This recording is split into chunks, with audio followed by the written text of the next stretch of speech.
Hoki Caraka cetak gol berkelas di Liga 1. Yoom Ki-hoon langsung beri respon. Detik-detik sumpah WNI Michilkers dan Eliano Renders di Belanda dihadiri oleh keluarga. Vietnam naturalisasi striker tajam berdarah Brazil. Pelatih Jepang akui timnas Indonesia tim siluman di grup C. Madam Pang tiba-tiba komentari perkembangan pesat skuad Garuda. Simak informasi selengkapnya sebagai berikut.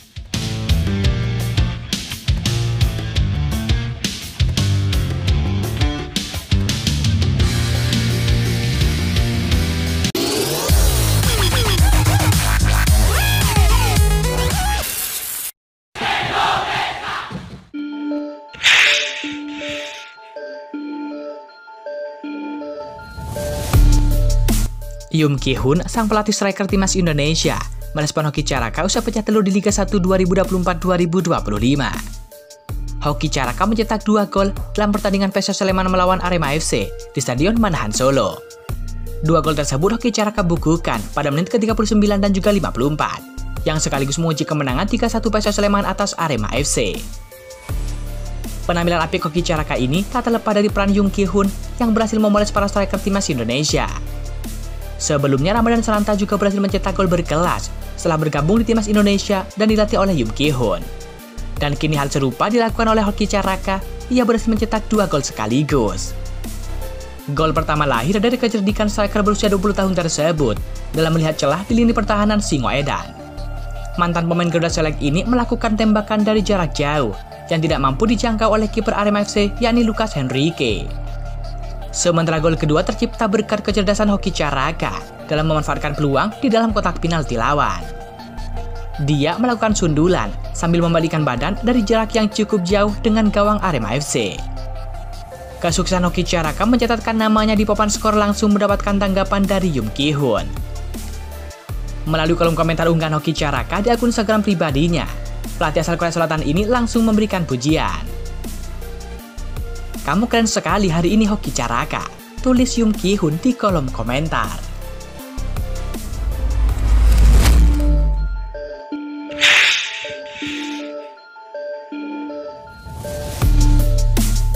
Negara tetangga yakni Vietnam akhirnya meniru langkah timnas Indonesia untuk menaturalisasi para pemain potensial. Iya, timnas Vietnam baru saja ketambahan 1 amunisi baru setelah merampungkan naturalisasi pemain asal Brazil yakni Rafaelson. Proses naturalisasi Rafaelson dikabarkan telah rampung pada Jumat 20 September 2024. Kabar ini diumumkan langsung oleh klub tempat bermain Rafaelson, yakni Nam Dinh FC. Menariknya, Rafaelson kini memiliki nama baru. Dilansir dari Soha, pemain berposisi sebagai striker itu mendapatkan nama Nguyen Xuan Son. Nam Dinh Club mengumumkan Rafaelson Fernandes menjadi warga negara Vietnam hari ini, 20 September 2024. Nama baru striker kelahiran Brazil itu adalah Nguyen Xuan Son dan bermain di V-League 2024-2025, tulis Soha.vn. Nguyen Xuan Son sendiri mengaku bahagia akhirnya bisa memperkuat timnas Vietnam. Pemain kelahiran Brazil itu menjelaskan bahwa dirinya memang sudah lama memiliki keinginan untuk menjadi warga negara Vietnam. "Saya sangat senang hari ini keinginan saya untuk menjadi warga negara Vietnam menjadi kenyataan. Saya mencintai negara ini dan akan mencoba yang terbaik di lapangan sepak bola," kata Nguyen Xuan Son. Sedikit informasi, Rafaelson mulai menjalani karir di kompetisi sepak bola Vietnam atau V-League pada musim 2019-2020. Awalnya performa Rafaelson sejatinya biasa-biasa saja. Namun penampilan Rafaelson semakin membaik seiring bergantinya musim. Bahkan pemain asal Brazil tersebut menorehkan catatan yang luar biasa pada musim V-League 2023-2024. Rafaelson berhasil mengukir 31 gol hanya dari 24 laga bersama dengan Nam Dinh FC. Torehan tersebut sekaligus mengantarkan Rafaelson merengkuh gelar top skor Liga Vietnam. Hal ini tentu menjadi alarm bagi timnas Indonesia dan juga Sintayong.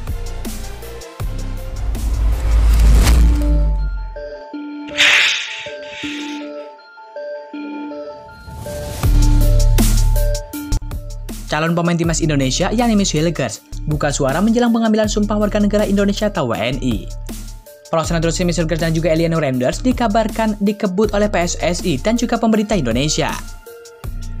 Setelah mendapatkan izin dari DPR RI pada Selasa 17 September 2024, kini Hilkers dan juga Eliano Renders tinggal menjalin pengambilan sumpah WNI. Dalam sumpah WNI ini kabarnya akan dihadiri oleh keluarga dari masing-masing pemain. mengingat proses sumpah dilaksanakan di Belanda, dan kabarnya dilaksanakan besok hari. Seperti diketahui, sumpah WNI Miss Hilgers dan juga Eleanor Renders dilakukan di Kedutaan Besar Indonesia di Den Haag, Belanda.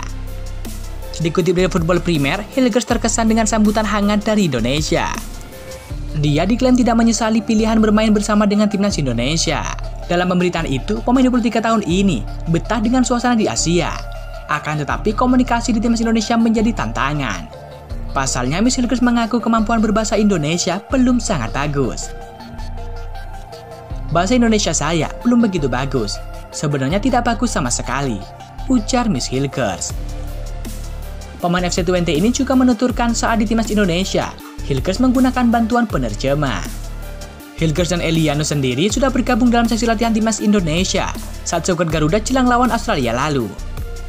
Agenda timnas Indonesia berikutnya dalam babak ketiga kualifikasi Piala Dunia 2026, yakni melawan Bahrain pada 10 Oktober mendatang, dan juga melawan Cina pada 15 Oktober 2024 mendatang.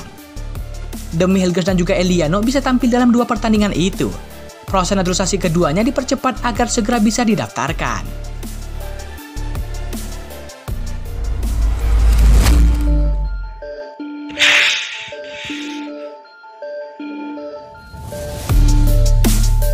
Presiden FAT yakni Madampang menyinggung kekuatan timnas Indonesia jelang Piala AFF atau yang kini memiliki nama baru, yakni ASEAN Championship. Madampang turut memantau situasi jelang kejuaraan antar negara Asia Tenggara tersebut, yang mana akan berlangsung pada akhir tahun ini. Dalam sebuah konferensi pers, Madampang mendapat pertanyaan soal timnas Indonesia yang kini merupakan satu-satunya wakil Asia Tenggara di kualifikasi Piala Dunia 2026. Semua tim menakutkan, tetapi Indonesia tidak berada di grup kita. Indonesia sangat bagus. Mereka lolos ke fase ketiga kualifikasi Piala Dunia. Tetapi dalam Piala AFF terdahulu, kita tidak pernah kalah dari Indonesia, ucap Madampang. Madampang juga memperhatikan perihal kekuatan timnas Thailand yang kemungkinan tidak bakal lengkap lantaran Piala AFF tidak berlangsung dalam kalender FIFA, sehingga tidak ada keharusan bagi klub melepas pemain ke tim nasional. Ini cukup mengkhawatirkan. Akan ada diskusi dengan klub Liga Thailand soal meminta pemain-pemain timnas Thailand pada pekan depan, jelas Madampang. Di balik kekhawatiran itu, Madampang yakin klub akan melepaskan pemain dan berkorban demi tim nasional. Kalau tidak begitu, maka kami tidak akan mendapatkan pemain. Saya memahami Piala AFF tidak berlangsung dalam FIFA Matchday, tetapi klub-klub akan bersimpati, tutur Madampang.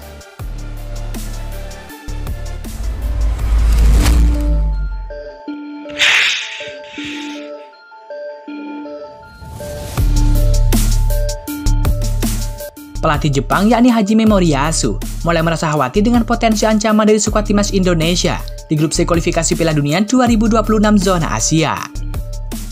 Awalnya Jepang merencanakan untuk membantu timnas Indonesia lolos dengan target meraih 6 poin dari 2 laga melawan Australia dan Arab Saudi. Namun dengan performa timnas Indonesia yang kian membaik, rencana tersebut kini dipertimbangkan ulang. Moriyasu tidak menganggap remeh Indonesia setelah melihat perkembangan pesat di tim asuhan Sintayong. Beberapa pemain baru yang bergabung dengan timnas Indonesia, terutama yang berstatus naturalisasi, membuat Moriyasu cemas akan potensi kejutan yang bisa diberikan Indonesia. Kendati Jepang diunggulkan untuk menyapu bersih semua laga, Moriyasu menyadari ancaman nyata dari Indonesia. Dengan kehadiran pemain-pemain seperti Miss Hilgers di lini pertahanan, Indonesia bisa menjadi tembok yang sulit ditembus oleh Jepang.